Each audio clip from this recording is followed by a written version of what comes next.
मीडियात करिअर करायचंय? मग तुमच्यासाठी एक चांगला पर्याय आहे. Camera, video editing, drone technology आणि AI टेक्नॉलॉजी यामध्ये प्लेसमेंटच्या अनेक संधी आहेत. तर मग वाट कशाची बघताय? आजच भेट द्या MGM college of communication, culture and मीडियाला आणि आपला प्रवेश निश्चित करा. अध्यक्ष महोदय, आपण हा निर्णय घेणार तो कधी घेणार हे जर आता एका मिनिटात सांगितलं तर एका सेकंदात आम्ही बसतो. हे लवकरात लवकर झालं पाहिजे ही भावना असणं ठीक आहे, इथे मांडलं हे ठीक आहे. आत्ताच करा असं कसं म्हणता येईल? आज करा, उद्या करा, पण किती काय विचार तुम्ही करताय? इतका विचार करून निर्णय होत नाही. जनतेला अवमान होतोय. सगळ्या महाराष्ट्राला हे माहिती आहे की अध्यक्ष निष्पक्ष आहेत, स्वतःचे निर्णय स्वतः घेतात. फक्त तुमच्या मनात काळबेर आहे. करून निर्णय केल्यानंतर तो निर्णय सहजासहजी बदलला जात नाही याचं उदाहरण आपण बघितलेलं आहे. सरन्यायाधीश येत आहेत अध्यक्ष महोदय, आम्हाला त्यांच्या समोर लोकशाहीचा गळा कसा घोटला जातो अध्यक्ष महोदय हे आम्हाला सांगावं लागणार आहे. पण त्यासाठी आम्ही सर्व वॉकआउट करायचा निर्णय घेतला अध्यक्ष महोदय. सत्तेत आल्यानंतर महायुती सरकारचं तिसरं विधिमंडळ अधिवेशन सध्या सुरू आहे. मात्र लोकशाहीचा मुख्य आधार असलेल्या विरोधी पक्ष नेत्याचीच अजूनपर्यंत निवड करण्यात आलेली नाहीये. यावर भास्कर जाधव आणि जयंतराव पाटलांनी अध्यक्ष राहुल नार्वेकर यांना चांगलंच घेरलं होतं. नेमकं काय घडलं ते पहा. अभिनंदनाचा प्रस्ताव तो करू आणि त्यानंतर मी पण अध्यक्षांना विनंती करतो की भास्कररावांना म्हणणं मांडण्याची परवानगी आपण द्यावी आणि त्याच्यावर योग्य जे काही चर्चा करून निर्णय करायचा तो करावा अशी माझी आपल्याला.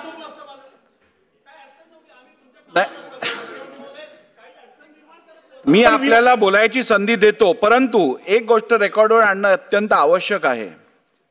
एक लक्षात घ्या, विरोधी पक्ष नेत्याला रेकग्नाइज करण्याचे संपूर्ण अधिकार हे विधानसभा अध्यक्षांचे आहेत. या संदर्भात सभागृहात चर्चा घडवून आणणं हे कितपत योग्य आहे तुम्ही ठरवा. हे माझे अधिकार असताना ह्या संदर्भात तुम्ही माझ्या दालनात येऊन मला भेटलेला आहात. या संदर्भात मी आपल्याबरोबर चर्चा केलेली आहे आणि योग्य निर्णय मी योग्य वेळेला घेणार हे पण आपल्याला आश्वासित केलं आहे. त्यानंतर सभागृहात या विषयाची चर्चा करणं कितपत योग्य आहे, प्रथा परंपरेसाठी हे आहे का, मला वाटत नाही हे योग्य आहे.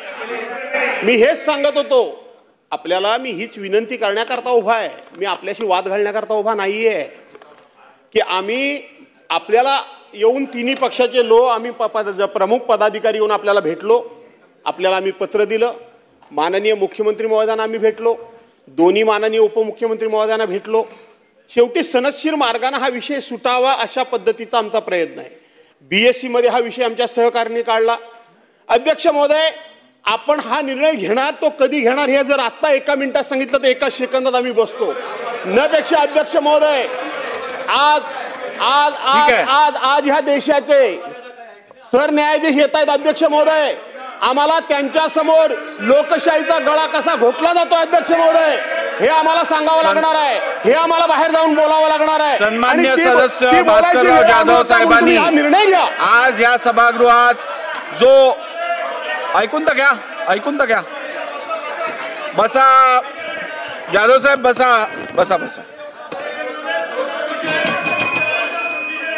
बसा, आता पुढे जायचंय, थांबा. सन्मान्य सदस्य भास्करराव जाधव साहेबांनी आज जो मुद्दा सभागृहात मांडलेला आहे तो माझ्या विचाराधीन आहे. मी लवकरात लवकर सगळ्या कायदेशीर तरतुदींचा विचार करून, प्रथा परंपरेचा विचार करून लवकरच निर्णय घेईन. चला पुढे जाऊ.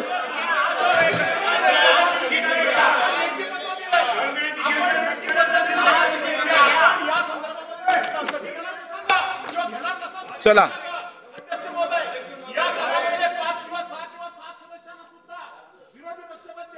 विरोधी पक्ष नेत्यामध्ये देण्याची प्रथा आहे.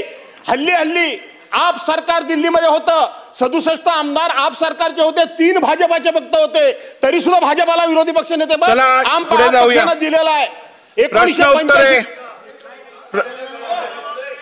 अध्यक्ष महोदय, मुख्य न्यायाधीश येणार आहेत, त्यांचं स्वागत करायला आम्ही सगळे उत्सुक आहोत. पण सभागृहाने त्यांचं स्वागत करताना, विधिमंडळाने स्वागत करताना महाराष्ट्राच्या लोकशाहीच्या परंपरेत देशाच्या विधानसभेचा विरोधी पक्ष नेताच नाही अशी परिस्थिती असणं योग्य नाही. आणि म्हणून माझी विनंती आहे की लवकरात लवकर, तुमचा उद्देश आहे, तुम्हाला करायचंच आहे, पण किती 6 अधिवेशन होत साहेब, माझी विनंती आहे, ठीक आहे, विनंती आहे की मी काय आपल्याला वेगळं सांगू इच्छित नाही. जो विषय मी आता भास्कररावांच्या निवेदनावरती मांडला, एकच विनंती आहे की तुम्ही ह्या आज करा, उद्या करा, पण किती काय विचार तुम्ही करता आणि इतका विचार करून निर्णय होत नाही, याचा महाराष्ट्राला अचंबा आहे. मी विचार करून निर्णय केल्यानंतर तो निर्णय सहजासहजी बदलला जात नाही, याचं उदाहरण आपण बघितलेलं आहे. त्यामुळे आता पुढे जाऊ. चला चला, प्रश्न उत्तरे. प्रश्न क्रमांक 1.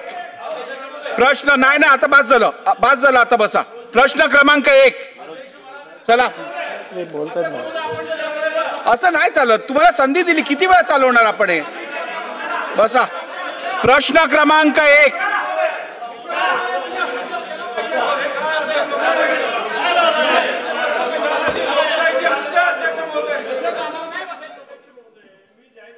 नाही अध्यक्ष महोदय, हे लवकरात लवकर झालं पाहिजे ही भावना असणं ठीक आहे, इथे मांडलं हे ठीक आहे.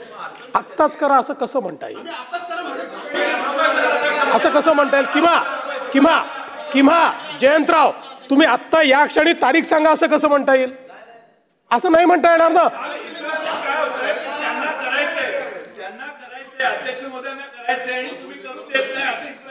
असं फक्त तुमच्या मनात आहे. मला वाटतं हा अध्यक्षांचा अवमान होतोय. सगळ्या महाराष्ट्राला हे माहिती आहे की अध्यक्ष निष्पक्ष आहेत, स्वतःचे निर्णय स्वतः घेतात, फक्त तुमच्या मनात काळबेर आहे.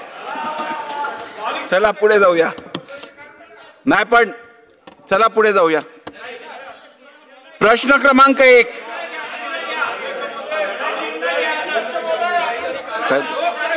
जामसुदकर साहेब बोला. अध्यक्ष महोदय, निर्णय घ्यायच्या होती.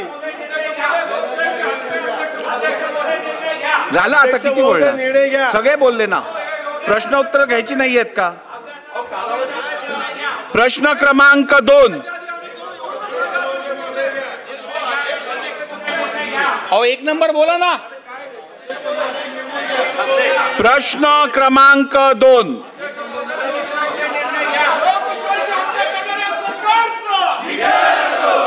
बोला.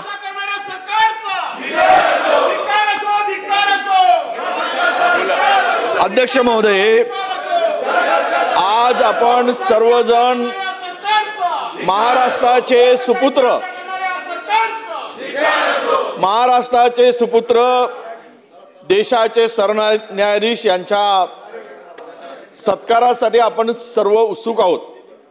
बसून घ्या आणि उभं राहून नको ऐकूत, बसून ऐका. अध्यक्ष महोदय, एक भूषणावह अशी गोष्ट आज या विधिमंडळाच्या सभागृहामध्ये, एक ऐतिहासिक हा एक सोहळा या ठिकाणी आपण आपल्या संमतीनं, आपल्या परवानगीनं होतोय. अध्यक्ष महोदय, आपल्याला विनंती आहे की ज्यावेळेस असे सोहळे होतात त्यावेळेस त्या मंचावर विरोधी पक्षनेता असलं तर ते लोकशाही परंपरेला एक अभिमान आणि स्वाभिमानाची गोष्ट ठरते.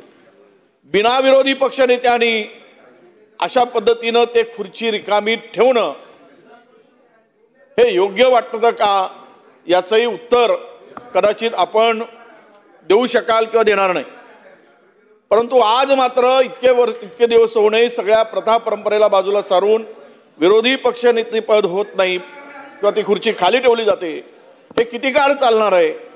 शेवटी या दोनही बाजू, सत्ता आणि विरोधी, या दोनही बाजू व्यवस्थितपणे या सभागृहामध्ये मांडल्या गेल्या पाहिजे. सरकार काही विरोधकांचा दुश्मन नाही, पण सरकार चुकत असेल किंवा सरकारला उपयुक्त सूचना असतील, या सर्वांसाठी ती खुर्ची अत्यंत महत्त्वाची आहे, पण आपण ते करत नाही. त्यामुळे आज आम्ही असं ठरवलंय की आता आज माननीय सर्वोच्च न्यायालयाचे न्यायमूर्ती यांचं आगमन होत आहे, पण आता आम्हाला पायरीवर नाही, पण या सभागृहामध्ये तोपर्यंत तरी किमान आम्हाला न्याय मिळत नाही अशी आमची भावना आहे.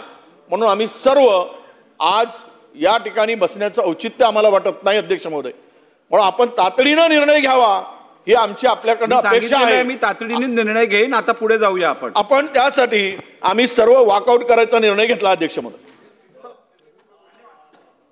चला पुढे. प्रश्न क्रमांक 2. अध्यक्ष महोदय,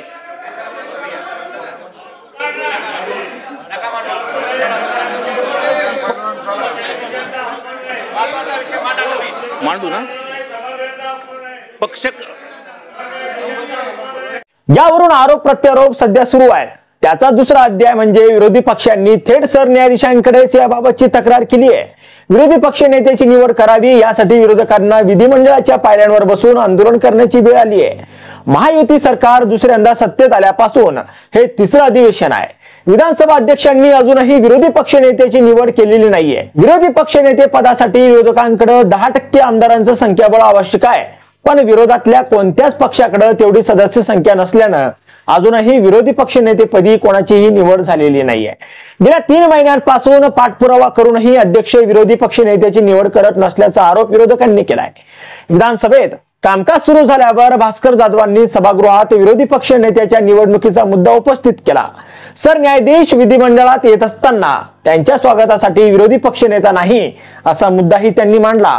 शिवाय 10% सदस्य संख्येचा मुद्दाही गैर लागू असल्याचा दावा जाधवांनी केला होता. यावेळी अध्यक्ष आणि भास्कर जाधवांमध्ये बरीच तुतुमय झाली. शेवटी मुख्यमंत्र्यांनी हस्तक्षेप करत सरन्यायाधीश सभागृहात येत असल्यानं या विषयावर आपण नंतर बोलू असं सांगून वेळ मारून नेण्याचा प्रयत्न केला. विरोधी पक्ष नेते पदाच्या निवडीवर यापूर्वीही दालनात चर्चा केली आहे. मग सभागृहात हा विषय का उपस्थित केला असा सवाल करत विधानसभा अध्यक्षांनी नाराजी व्यक्त केली. विरोधी पक्षांनी सरन्यायाधीश भूषण गवई यांची भेट घेऊन विरोधी पक्ष नेता निवडीत जाणीवपूर्वक उशीर केला जात असल्याची त्यांनी सरन्यायाधीशांकडे तक्रार सुद्धा केली आहे. आता यावर तुम्हाला काय वाटतं? तुमचं मत कमेंट बॉक्स मध्ये लिहायला अजिबात विसरू नका आणि व्हिडिओ आवडला असेल तर जास्तीत जास्त शेअर करा. आणि आतापर्यंत मराठी जनता आपण आपल्या या चॅनलला सबस्क्राईब जर केलेलं नसेल तर चॅनलला सबस्क्राईब करा.